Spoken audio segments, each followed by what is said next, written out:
राम राम जी। आत्म मंथन में आपका स्वागत है।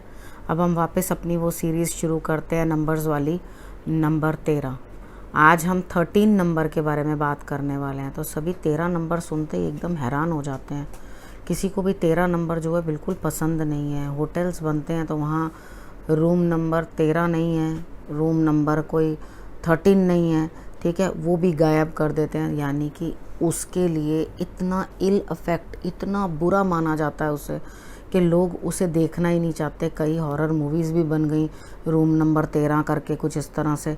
तो वहाँ पर वो गायब हो जाता है, वो कोई आता नहीं। तो वो उसे इतना नेगेटिव क्यों माना जाता है, इतना बुरा क्यों माना जाता है? जबकि 13 को अगर हम छोटा करते हैं, यानी कि 1 करके देखें तो मूलांक 1, और उसके बाद देखें तो मूलांक 3, यानी कि 3 नंबर और 1 नंबर। जब 1 के अंदर 1 के सारे एट्रीब्यूट्स हैं, 1 के सारे गुण हैं, उसके बाद नंबर 3 लिखा हुआ है साथ में, यानी कि 13, तो उसके भी सारे गुण हैं। अब उसके बाद बनता है 4, यानी कि ना तो ये सूर्य को रहने देगा और ना ये गुरु को रहने देगा। यानी कि ना 3 नंबर का असर रहेगा, ना गुरु का सम्मान और ना पिता का सम्मान। यानी कि यहाँ पर आकर इनके सुख भी जो है धीरे धीरे कमज़ोर होने शुरू हो जाते हैं।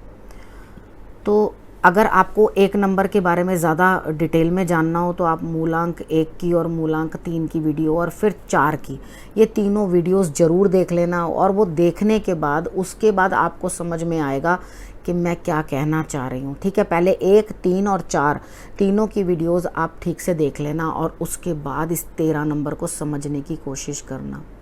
बहुत दुख प्राप्त होते हैं, बहुत परेशानियाँ, बहुत स्ट्रगल्स और बहुत दिक्कतें। ऐसा क्यों?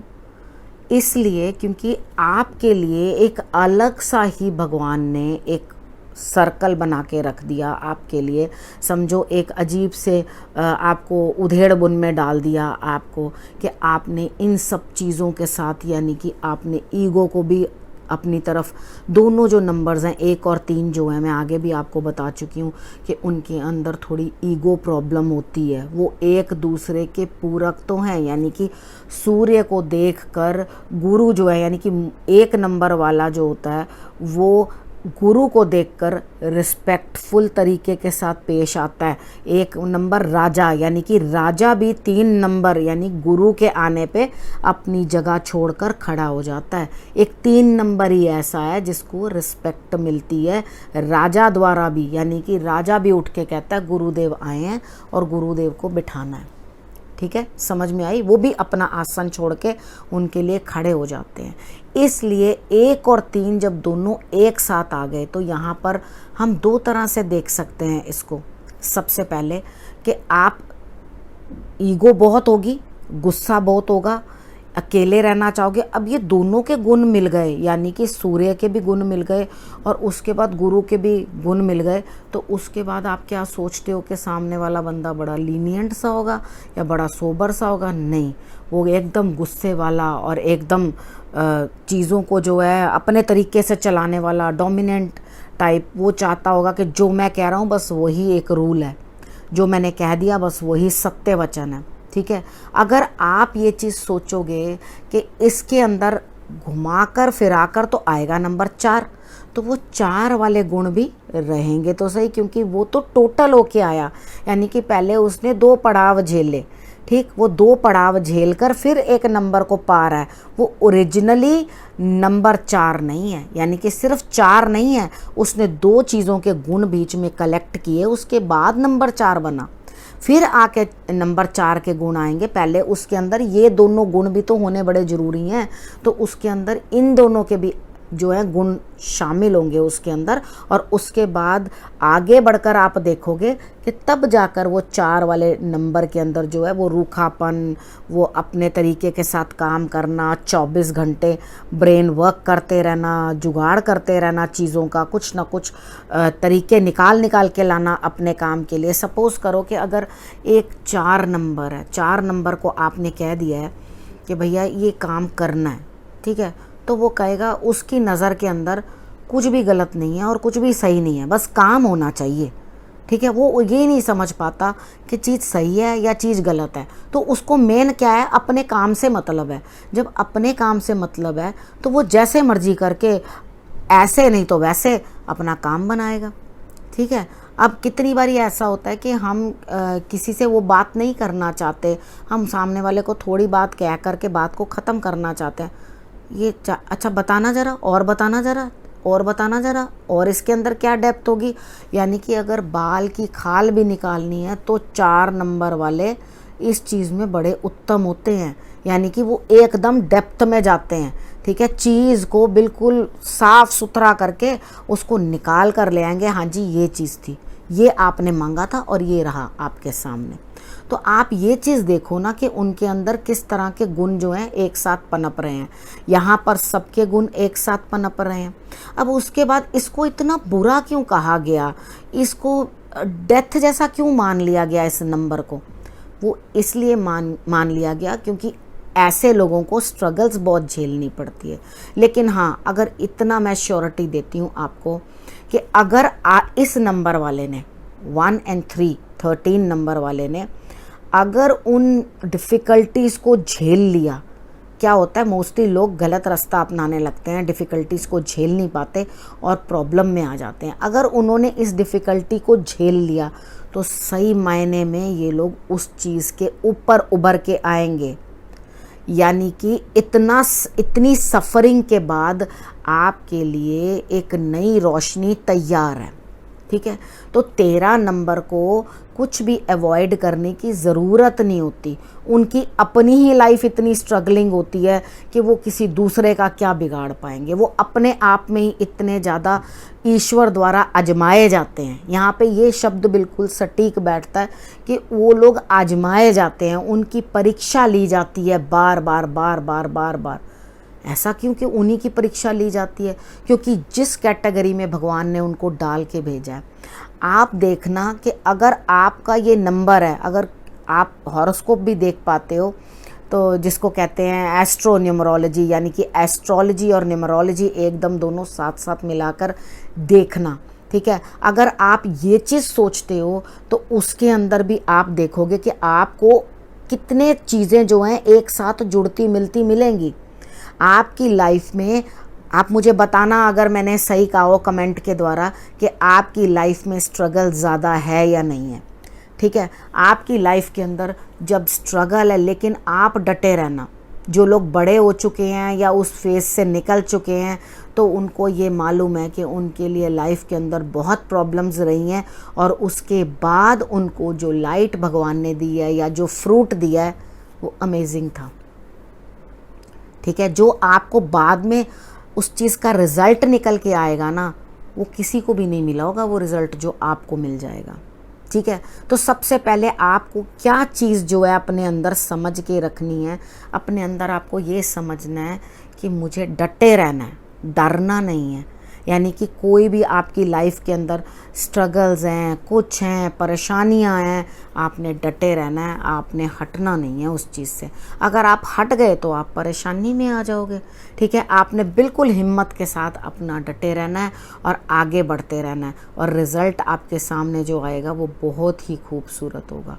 ठीक है, वो कहते हैं ना, रात जितनी भी गमगीन होगी सुबह उतनी ही रंगीन होगी। ठीक है ना, आपने इस चीज़ को समझ के अपनी लाइफ की स्ट्रगल्स को जो है वो झेल जाना है। अब क्या करना है मेन, आपको इतना तो आपको समझ आ गया। अब इस नंबर को मेन करना क्या होता है, सबसे पहले तो पिता का साथ पकड़ना होता है। मैं कई इन नंबर्स वालों को जानती हूँ जिनके पिता नहीं होते। पिता या तो जल्दी चले जाते हैं उनके पास से, या उनसे सेपरेट रहते हैं, या कुछ ना कुछ फादर के रिलेटेड उनकी लाइफ में डिस्टर्बेंस रहती है।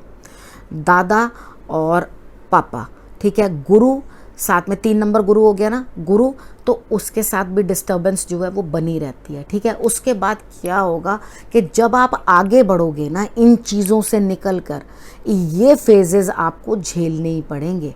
तो अपनी अकड़ थोड़ी नरम करनी पड़ेगी, यानी कि गर्दन में ऐंठन जरा कम करनी पड़ेगी, क्योंकि झुके कोई फल लगता है।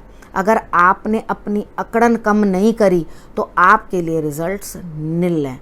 सहना पड़ेगा, मैं हर किसी को ये चीज़ नहीं कह देती हूँ कि आपको सहना पड़ेगा, हालांकि अपनी अपनी लाइफ के स्ट्रगल सब लोग कर रहे हैं, सबको अपने अपने नंबर्स के अकॉर्डिंग अपने अपने तरीके से रिजल्ट्स मिलते हैं और वो समझ में आता है। ठीक है, आपको अगर ये समझ में आ गया कि आपने ये नंबर के लिए क्या किया है और किस तरह से आपने अपने नंबर को जो है रिज़ल्ट पाने हैं, तो पिता नहीं हैं तो सूर्य की आराधना शुरू कर देना। ठीक है, और अगर आपको ऐसा लगता है कि दादा भी नहीं है, ठीक है, और गुरु भी सपोर्ट नहीं कर रहा, रिस्पेक्ट नहीं दे रहा मेरे को गुरु भी, क्योंकि 4 नंबर वालों से वैसे ही 1 नंबर वाला भी दूर रहता है और 3 नंबर वाला भी दूर रहने की कोशिश करता है। जल्दी किए, कोई आपके लिए हाथ नहीं आगे बढ़ाएगा। ठीक है, क्योंकि वो उसके माइंड में एक आपके लिए बनी होती है इमेज, भाई बड़ा कुराफती है, बड़ा ज़्यादा रूड है, बड़ा ज़्यादा अकड़ा हुआ है, इसकी तो घमंड ही नहीं ख़त्म होता। ये शब्द आपको आम सबसे सुनने को मिल जाते हैं ऐसे लोगों को। लेकिन आपने क्या करना है, जो चीज़ आपके पास की कमी है उससे, उसकी चीज़ों से पूरा करना है। पिता नहीं है तो सूर्य आराधना करें, रिजल्ट मिलेगा। गुरु नहीं है तो आप शंकर भगवान को अपना गुरु बनाएं। जो भी गुरु नहीं बना पाते या कोई उन्हें एक्सेप्ट नहीं करता गुरु, ठीक है, क्योंकि जब आपको गुरु भी एक्सेप्ट करेगा तो आपकी हरकतें गुरु को भी भोगनी पड़ेंगी, आपकी वजह से गुरु को भी अपमानित होना पड़ेगा। तो कोई भी समझदार आदमी आपको अपना शिष्य बनाने को तैयार नहीं होगा जिसे इन चीज़ों की नॉलेज होगी। ठीक है, उसके बाद क्या, अब तो ये नॉलेज आपके पास भी है, मैंने आपको ये नॉलेज दे दी, तो आपने क्या करना है, गुरु बनाने की कोशिश करनी है। इन केस अगर नहीं बन पाए तो आपने शंकर भगवान को गुरु अपना बना लेना है। ठीक है, जब आप शंकर भगवान से बातें करोगे, उनसे सीखना शुरू कर दोगे, ओम का जाप करना शुरू कर दोगे, और उसके बाद आप ज्ञान मुद्रा बना करके आप ओम का जाप जो है शुरू कर दोगे। अगर मुद्राएं समझ नहीं आ रही तो मैंने पीछे मेडिटेशन की वीडियोस में भी आपको मुद्राओं के बारे में बताया था, तो वो मैं साथ साथ आपको बताती रहूँगी। ठीक है, अगर कोई दिक्कत हो या आप पूछ सकते हो, मैं आपको साथ साथ बताऊँगी। ज्ञान मुद्रा बना करके आप मेडिटेशन करनी शुरू कर दो और ओम का जाप करना शुरू कर दो। आपकी डिफ़िकल्टीज़ को आगे बढ़ाने के अंदर कौन काम आएगा? शंकर भगवान। ठीक है, वो आपके काम आएंगे। अब मेन क्या है यहाँ पर, शंकर भगवान कौन है? जिस तरह हम कोई प्रॉब्लम हो जाती है हमें, तो हम लोग क्या करते हैं, कोर्ट में जाते हैं। ठीक है, भगवान ना करे किसी को जाना पड़े, तो हम कोर्ट पे जाते हैं ना, कोई केस होता है तो हम जो लोअर कोर्ट होता है उसके अंदर बात करते हैं, वहाँ सेटिस्फेक्शन नहीं मिलती तो हम उसके ऊपर के कोर्ट में जाते हैं, नहीं मिलती तो हाई कोर्ट में जाते हैं। ठीक है, तो यहाँ पर ये हाई कोर्ट है। आप समझो शंकर भगवान जो हैं बहुत बड़े हैं, वो जो फैसला करते हैं ना, वो सबसे उत्तम फैसला करते हैं। ठीक है, जब आपका फैसला उन्होंने पकड़ लिया तो आपको रिजल्ट्स वो बहुत बेटर देंगे। आप शंकर भगवान की आराधना करके देखो, क्योंकि 13 नंबर वालों के लिए जो भोगना पड़ता है उन्हें, वो ईश्वर ना करे किसी को भोगना पड़े। ठीक है, उसके बाद उनके पास किसकी शरण रह जाती है? क्या लोअर कोर्ट्स आपके लिए कुछ कर सकते हैं? बिल्कुल नहीं कर सकते। आपके लिए करेगा कौन? आपके लिए करेंगे शंकर भगवान। तो आपने शंकर भगवान की जो है हाथ पकड़ लेना है, उनकी पूजा करनी है, उनसे अपनी बातें कहनी है, तो आप तब देखना आपके लिए रिज़ल्ट्स कैसे रहेंगे। और फ़ायदा मिले तो मुझे ज़रूर बताना, क्योंकि आपके कमेंट्स जो हैं दूसरों को भी मोटिवेट करेंगे कि हाँ वाकई हमारे साथ भी हमने ये चीज़ यूज़ की तो हमें भी जो है लाभ हुआ। ठीक है, अब इस विषय को मैं यहीं समाप्त करती हूँ, फिर नए विषय के साथ आपके पास आऊँगी। नमस्कार।